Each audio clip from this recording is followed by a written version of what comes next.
Okay, we're live. Live. Andy, hi, how's it going? Hey there, everybody. Hi.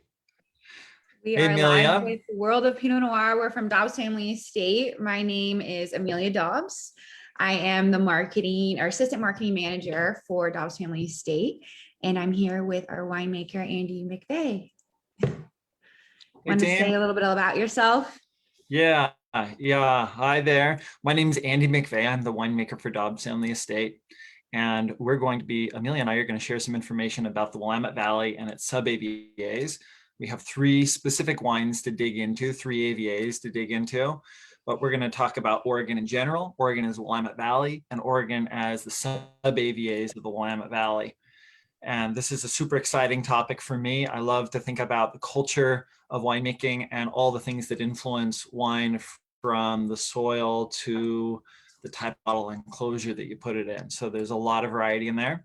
And just to make sure we can cover all the content that we're interested in today, I want to jump into our slide, because I could probably talk about myself and about the things that I'm interested in all day long, but I imagine hopefully all of you are here to learn about Willamette Valley and its AVAs.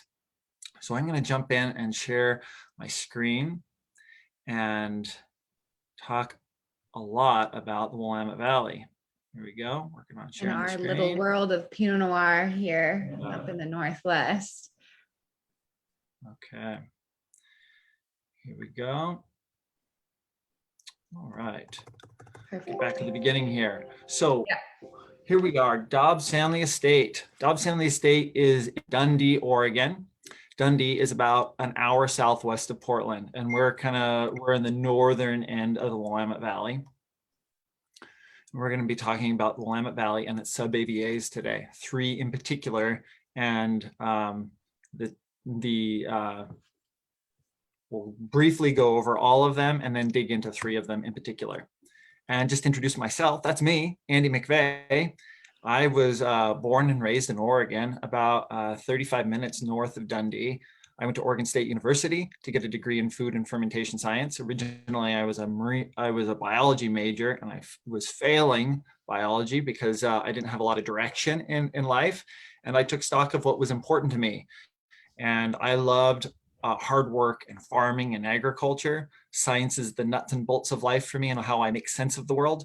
And art is how I evoke emotion from life and share it with other people.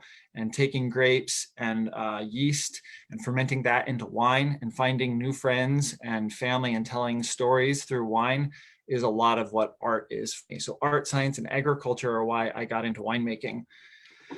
I started in 2003, worked for Carmel, Bernardus in the Carmel Valley for a harvest, worked for Edgefield Winery, which is the McMenamins Winery in east of Portland in Troutdale. And I joined Dobbs Family Estate and Wine Joe in 2008 as the master. Every couple of years, I'd climb another rung of the ladder, and I took on the winemaking role in 2017 for Dobbs Family Estate. Dobbs Family Estate focuses on a lot of Pinot Noir, but also varieties from Southern Oregon like Syrah, Grenache Blanc, and Viognier. We do sparkling wine and fortified sweet wines, Chardonnay, Rosé, a lot of variety, like 17 different bottled wines. So that's really cool. And these days I primarily oversee Dobbs Family Estate, and I work closely with the Wine Joe program, which is our sister label. And I like winemaking for so many different reasons, but a site-specific approach to winemaking allows me to craft wines that are complex and diverse and reflect the personality of the vineyards that they come from. And that's a lot of what we're talking about today, the vineyards and where they come from. So this slide summarizes a lot of what I just said, but today, down at the bottom of the screen, we're going to be highlighting three wines from the Dundee Hills, Eola-Amity Hills, and the McMinnville AVAs, three subregions of the Willamette Valley. This is Oregon, and Oregon is full of a bunch of different growing regions, 21 to be specific. So the list on the right side of the screen is all the growing regions in the Willamette Valley. We share a couple growing regions with Washington and Idaho at the northern border of the state and the eastern border of the state, but along the western side of Oregon is where most of Oregon's growing regions are. Southern Oregon is totally different than Northern Oregon. So down in the southwest corner of the state, we have the Rogue Valley, Applegate, Umpqua Valley, and several other warm growing regions down in the southwest corner. Up here in the northwest corner is the Willamette Valley, and it goes up to about Portland and runs down south. The southern end of the Willamette Valley is down near Eugene. And if you were to drive on I-5, it would take about 2 hours to drive the length of the Willamette Valley. Up in the north end of the Willamette Valley, we have a bunch of subdivisions of the Willamette Valley, nested AVAs that we'll get into in more detail in another slide here. But when we talk about the Willamette Valley, we're talking about one of the coolest wine growing regions in North America that reliably produces vinifera quality wine. Because we have a northerly latitude, it extends our hours of crucial sunlight during the growing season, and that helps us get to ripeness. A lot of people think about Oregon being a cool growing region, but it's actually very warm in the summers and can be very dry. So, and a lot of that has to do with this northerly latitude that allows more sun to come in. We have complex soils and great diversity, and that helps us have a very varied wine styles depending on the growing region and the soil and its cultural influence from geography, but its cultural influence on how we grow grapes too. Complex soils in Oregon and the cool climate result in pure expressions of terroir. These fully developed fruit flavors are balanced with bright acidity and freshness. Even during these warm growing seasons, Oregon maintains mouth-watering acidity that preserves fruit and preserves freshness as the wines age. That's a tremendous potential, a tremendous asset for Pinot Noir, and particularly Pinot Noir from the Willamette Valley.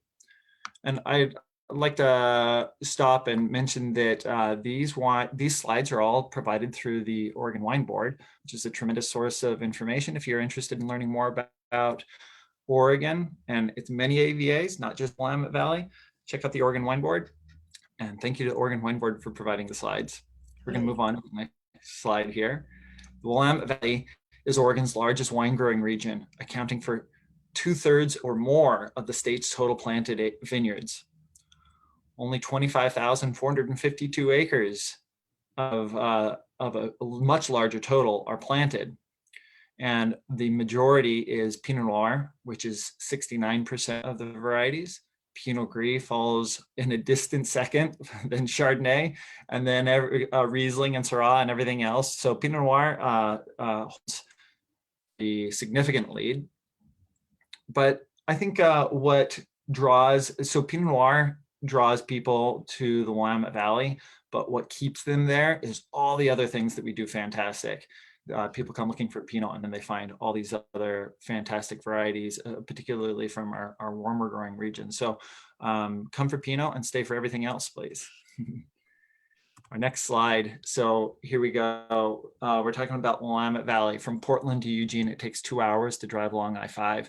And at the northern end of the Willamette Valley, we have our most significant subdivisions or nested AVAs. And these emerging personalities are coming from the southern end of the Willamette Valley also. So keep an ear out for some of the newest AVAs that are coming out over the next handful of years. But these days we have about 10 nested AVAs starting up at the northern end, Tualatin Hills, which is west of Portland and really is in the foothills of the Coast Range. South of that is the Yamhill Carlton AVA, which is kind of in a upside down U. The McMinnville AVA, which we'll get into more detail later on, is to the southwest of the Yamhill Carlton AVA. South of McMinnville, I'm kind of going counterclockwise through these AVAs. South of the McMinnville AVA is the Van Duzer Corridor AVA, named based on the maritime influence of cool coastal winds breaking through the Coast Range in the area called the Van Duzer Corridor. East of the Van Duzer Corridor is the Eola-Amity AVA, a growing region that stretched more north and south instead of east and west, which the Dundee Hills, which is kind of a heart-shaped growing region that's significantly buffered from the Van Duzer Corridor winds, which influenced the McMinnville AVA, the Van Duzer Corridor, and the Eola-Amity. So we're going to get into more detail on the Dundee Hills and the Eola-Amity. east of the Dundee Hills is the Chehalem Mountain AVA, and the Chehalem Mountain AVA was recently subdivided into the Laurelwood District, which is defined, it's the north and east facing slopes of the Chehalem Mountain AVA, and the Laurelwood District is defined based on a distinct type of soil, loess, which is windblown silt. And all these areas make completely different Pinot Noir. And a lot of that is based on their geographical specifics that make unique personalities of Pinot. You take Pinot and you grow it in the Dundee Hills, and you move that same vine to the Eolamity Hills, so you get a different version of Pinot Noir. I'm sure everybody on this call has heard of terroir. I think of terroir as culture.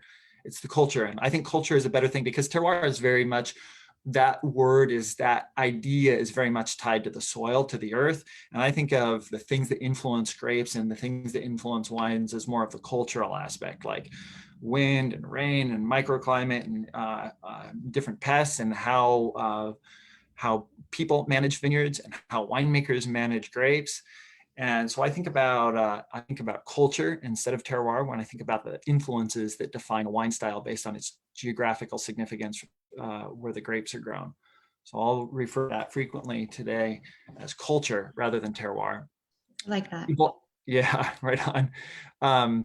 And real quick analogy that, like, I grew up in Hillsboro, Oregon, and I grew up speaking English, and I'm a white American male, a tall guy, 6'4", and I have a certain understanding and performance in the world based on the culture that's influenced me.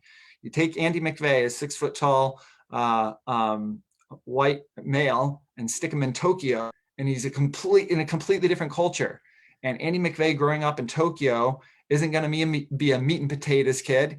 He's going to be a fishing kid. He's probably going to he's definitely going to speak a different language. He's going to have a different sense of cultural identity, of self-worth based on the people who are around him.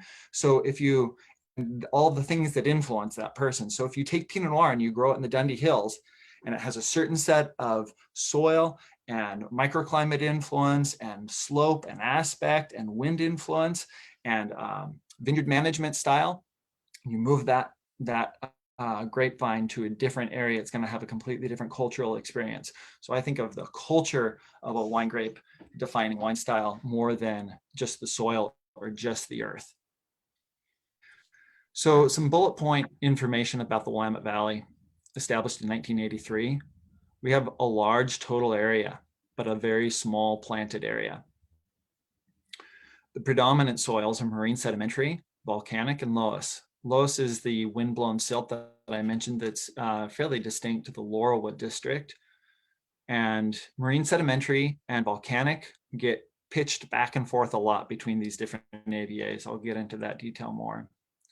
The predominant varieties for Oregon in the Willamette Valley are Pinot Noir, Pinot Gris, Chardonnay, Riesling, and Pinot Blanc. Oh, great. This is the easier version to see. Let's point out our home. Where are we located? Yeah, so we're down here, right? We're in the Dundee Hills in that middle nook, and Dundee is right on the kind of the southeast side of the Dundee Hills AVA. That's where Dobbes Family Estate is. There are 9 AVAs nested in the Willamette Valley. Their planting boundaries begin at 200 feet and extend up to varying levels of elevation. Varying levels of elevation. The Eolamity AVA kind of tops out around 1,000 feet. The Dundee Hills tops out around 1,000 feet. The Chehalem Mountain AVA is our highest elevation point, and that's about 1,600 feet. Nothing compared to the Rogue Valley, where things start at about 1,600 feet. So I'll take a couple opportunities to point out how different Southern Oregon is compared to the Willamette Valley. But our AVA started around at 200 feet because that's kind of like the elevation that breaks, that distances itself from the valley enough to start showing stratification in soil types and different exposures of rock. We'll move on to the next slide here. Speaking of different stratifications of soil types, all of these different soil types, we have alluvial, Missoula flood, loess, basaltic, which is a volcanic soil type, sedimentary, And the few little spots of blue will indicate water or quarries. There's not a lot of bodies of water in the Willamette Valley. The Willamette River that runs north-south for the most part to the Columbia River is significant. Other than that, water in the Willamette Valley is reservoirs. There's not a lot of water. And I think that's internationally significant. Many growing regions are built around water, like rivers or oceans. I guess the ocean is the most significant thing that influences the Willamette Valley, but we don't have significant rivers. The growing regions aren't built around rivers. It's not like the like Alsace is or Bordeaux in particular. So many growing regions are built around water sources. Oregon's significant water source is from the sky and from the ocean to the west. So we're going to move on to the next slide here, and I'll be getting into the individual detail of each of the Eel, Amity, Dundee Hills, and the McMinnville AVA in the next slides here. These are visual examples of marine sedimentary, volcanic basalt, and windblown loess. We're going to get into the Dundee Hills. Here's an elevation map, a topographic map of the Dundee Hills. You see that little dot there, Dundee, that's where Dobbes Family Estate is. And we'll notice that our planted area is just over 2,000 acres, which is about 18% of the total available acres in the Dundee Hills. That's significant. The other two AVAs that I'll get into are a fraction of that. This overlay of soils really defines how significant basaltic or volcanic soil is in Dundee Hills. It tapers off into sedimentary off the northern boundary and western boundary. And we've got some influence from the Missoula floods here. The Missoula floods came down through Washington, down through the Columbia Gorge, and deposited into the Willamette Valley. And as those waters seeded, it helped define all the different stratifications of soil. So we have like big boulders from states and states away that carried down through the Missoula flood. So Jory soil, or a volcanic soil, is the defining character of the Dundee Hills. Mm-hmm. Jory soil, volcanic basalt, known for excellent drainage and oxidized red coloring. That iron-rich content, as it oxidizes, has kind of a rust color, and that's one of the iconic features of the red hills of Dundee. Dundee Hills is slightly warmer than the Willamette Valley AVAs, other Willamette Valley AVAs, due to being nestled between the Coast Range Chehalem Mountains, which protects it from cool breezes from the Pacific Ocean. Its easterly aspect allows early morning sun exposure. So this is important. The Dundee Hills was valued early on for a Jory soil, which had a higher water holding capacity, which was important before we had significant irrigation. We had pretty good slopes and elevation up to 1,000 feet, good southerly exposure for light and easterly exposure for warmer climate conditions in the morning to get things warmer in our cooler vintages. The Dundee Hills provides an ideal climate combined with ancient complex Jory soil, which produces Pinot Noir ranging from red fruit and with floral components and truffle notes in cooler vintages to notes of plum, earth, and chocolate in warmer vintages. Our 2018 Dundee Hills Cuvée Pinot Noir is from the Vista Hills vineyard, previously known as Vista Hills, now known as Domaine Broye. And in the 2018 vintage was a warm growing season where we transitioned into cool and wet weather, kind of alternating cool and wet and warm and dry, cool and wet and warm and dry, but that happened earlier in September. So we got this warm growing season, right, mature tannins, and then we got vibrant acidity from a cool harvest. We didn't have problems with botrytis or mold. We got, but what we got was alternating opportunities to harvest grapes like every 5 or 6 days. It worked out really well. The 2018 Dundee Hills Cuvée is from Vista Hills. It's a blend of multiple clones, aged in French oak for 10 months with 43% new oak. Amelia, you have this wine there. What do you think of the Dundee Hills Cuvée? Dundee Hills is typically one of my favorite wines just because, in my opinion, it's kind of characteristically what I think of when I think of Willamette Valley Pinot Noir. It's kind of the home. We call ourselves the heart of the Willamette Valley in the Dundee Hills. So for me, it's always those kind of high tone, redder fruits, beautiful acids, always very balanced. I think this is already a library wine for us, the 2018 vintage. So it's a big crowd pleaser. It's part of our AVA series. So that's what we're talking about today. Well, we have three AVA series wines. They're all this gray label here that you see. But in my opinion, this is shown beautifully. I want to even lay it down a little bit longer. But I have this and then one other with me today. So definitely a favorite. Cool. Right on. Consistently from the Dundee Hills, Dobbes Healthman Estate works with about 15 vineyards from the Willamette Valley.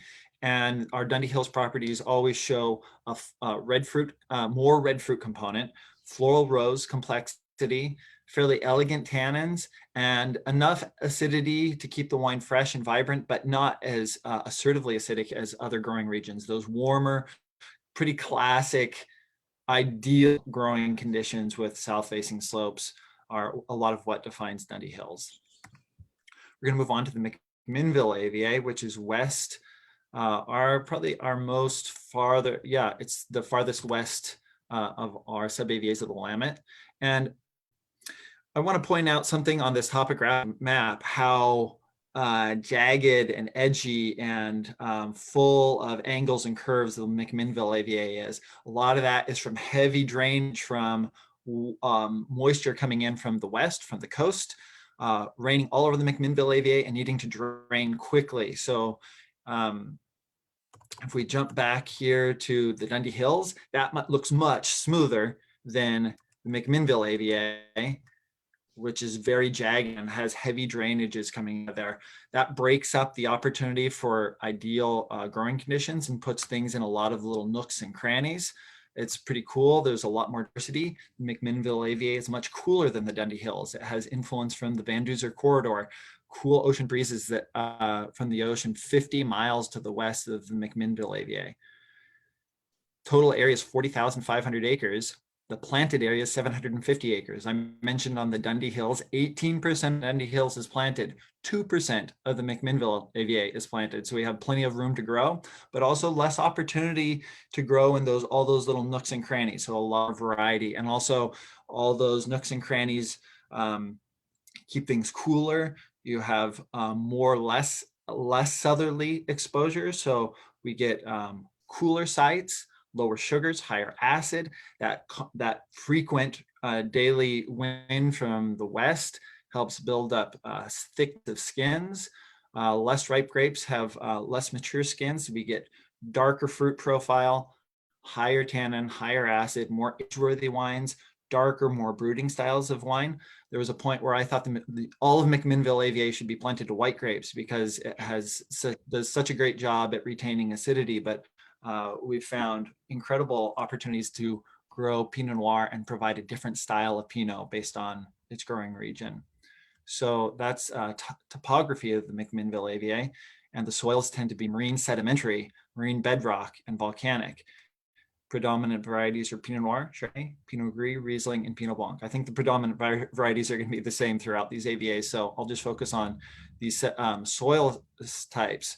You'll see quite a bit of basaltic or volcanic exposure, but there's more sedimentary influence and more drainage and a different type of soil exposure based on slope and washing away from as the water receded from the Missoula flood. So more diversity within the McMinnville AVA based on soil type, less potential ripening from heat units. There's a lot more variety in the McMinnville AVA, and it provides a spicier, dark, fruited style of Pinot Noir. This highlights the information that I've shared that the Van Duzer corridor influences the AVA, keeping things cool and reducing moisture with the winds that blow in through at the end of the afternoon. The Van Duzer corridor AVA isn't a gentle breeze. It's 10 to 15 miles per hour of maritime influence every day, starting about 3:30, 4 o'clock in the afternoon. It's a significant influence on the growing region. So the coalition winds produce Pinot Noir with a strong backbone of tannin, exhibiting dark fruit flavors, rounded out by spice, crushed rock, and salty iodine notes, that darker, spicy character. The white wines are bright and fruit forward. Fantastic white wines in the McMinnville AVA. And just with the, in the interest of time, I want to mention that, Amelia, do you think that all the things that the McMinnville AVA does to wine show in the McMinnville Cuvée? What do you think about wine style Yeah, here? 100%. In my opinion, this wine, I always, when I'm in the tasting room, I describe this wine as kind of a Pinot Noir for people who like a little bit more body, a little bit more structure in a Pinot. I typically find a lot of like Cabernet drinkers tend to gravitate toward this. It definitely has the structure, the acid, and the darker fruit, something I like to lay down for a while. I think that's one of the biggest differences between the Dundee Hills and the McMinnville AVA in general. But yeah, it's really unique. I can always kind of pick out the McMinnville AVA for those reasons. Yeah, great spice complexity. There's not a lot of new oak to this wine because there's plenty of inherent spice in the AVA and the vineyards. 25% new, 10 months in French oak barrels. Even though the McMinnville AVA is a cool growing region, in 2018, things were plenty warm to get the alcohols to up and over 14 and hold that youth preserving acidity, mouth watering freshness. It's a fantastic and complex area to grow Pinot. We're going to move on to the Eola Amity Hills, which is south and east of the McMinnville AVA. So if you see up on the upper left corner of this map, you'll see the McMinnville AVA. And then just southeast of there is the Eola Amity AVA. Not a lot of distance and as the crow flies between these AVAs, but dramatic difference in wine style. The Pacific Ocean is 55 miles from the Eola Amity AVA. This growing region runs north-south and has not the crag drainages that the McMinnville AVA does. It's more rounded and similar to the Dundee Hills, but elongated north and south. And we get this western exposure to the Van Duzer corridor and eastern exposure that gets, so the western exposure gets more cooling influence from the Van Duzer corridor, but it also gets the those western exposure slopes get a little bit warmer towards the end of the day. And the eastern side gets warmed up sooner, but it doesn't get the cooling influence as much as the west side. So quite a bit of difference between the two different sides of the AVA. I mentioned earlier that the Dundee Hills has 18% planted to the total acreage, McMinnville 2% planted to the total acreage, the Eola Amity AVA 3,000 acres out of 39,000 acres puts it at about 8%. The soils are marine, sedimentary, and volcanic. I'll move on to the soil overlay. Lots of volcanic influence here, but quite a bit of sedimentary on the western slopes. And depending on if you're on the western or eastern slope, you have a different soil composition, a different influence from coastal winds. The top elevation of the Eola Amity AVA is 1,000 feet. Dobbes Family Estate works with Coosaw Farms. Kevin and Carla Chambers' new project. Coosaw Farms is at the highest point in the AVA at 1,000 feet. Highlight to the growing region, we have 3 other vineyards, Crawford Beck. Gene and David Beck are fantastic growers and have a unique site near to Coosaw. Dobbes Family Estate also works with Thompson Minette's Vineyard in Oyster Sueño in the southwest end of the Eola Amity AVA and Eola Springs. So through those 4 locations, I'm hoping to get a broader perspective of the Eola Amity AVA. But currently, our blend is from the 2 vineyards that we're working with in the southwest end. So defined by the Van Duzer corridor, which provides a gap for cool ocean winds to blow into the Willamette Valley. Those winds drop temperatures dramatically in the late afternoon, creating small berries with good acid retention, thick skins, and a high skin to juice ratio. We get dark color and good acid retention from the Eola Amity AVA. We're getting close to 12:30 here, folks. The friendly, generous folks at World Pinot Noir said we could run a little long. Please stick with us for the last couple of minutes here as we cover our information. And it's also recorded, and there will be a link for it if you want to loop back and catch these last few minutes. So soil types, wind exposure, moderating elevation. The highest point is 1,000 feet, but many of these vineyards are in like the 300 to 450 feet range. The cool winds through the Van Duzer corridor produce wines with a darker, edgier personality, increased acidity and tannin structure, and notes of tea leaf, cranberry, forest, and salty iodine. It's a spicy, ripe, it's a spicy version of Pinot Noir, not good non-fruit complexity. It has consistent ripeness because it has pretty good, like, moderate elevation, not dramatic slopes where things will cool down really quickly, but we have kind of like 300 to 450 feet elevation. So things get pretty ripe, tend to have darker fruit tones. You get a very ripe style of Pinot Noir with natural acidity and great non-fruit complexity. And that brings to the wine style of the 2018 Yosemite Hills Cuvée. Amelia, what do you think of this wine? This wine is always beautiful to me for the earthy components to it, the darker fruit. The tobacco really shows through, the cardamom spice. In my opinion, I love the Oregon Wine Board's descriptor of the Yosemite Hills as like an edgier style of Pinot Noir.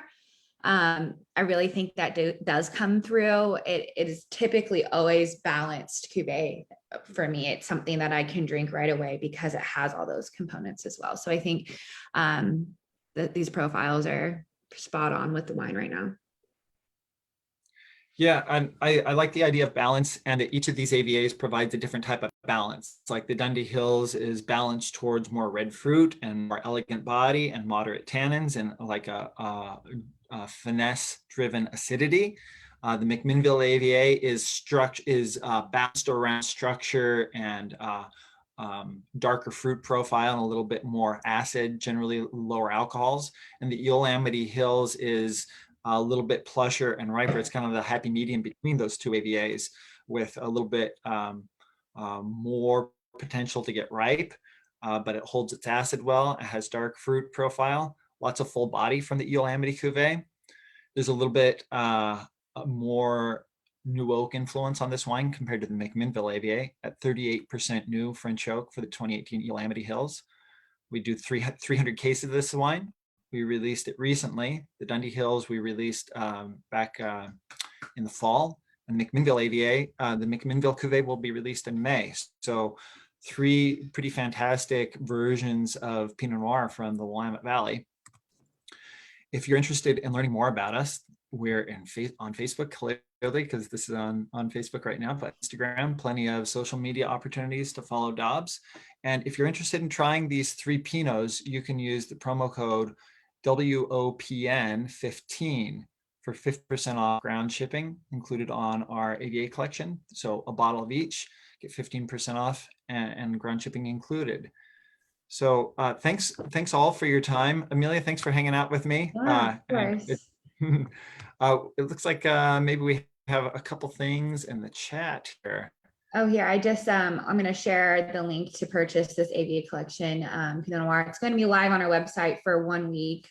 So go ahead and take advantage of that promo code. Like Andy mentioned, I think this really just is a summary of 3 different really unique cultures of Willamette Valley Pinot Noir. There's so many differences that comes through in these wines. So if anyone has any questions, like, feel free to message us on Facebook or Instagram. We're happy to get back to you. So thanks so much. Right on. Thanks, World of Pinot. Thanks, Lacey. Thanks, Lauren. We look forward to seeing you here again soon. Enjoying Pinot. Keep learning about Oregon. Thanks a lot. Go team. Bye-bye.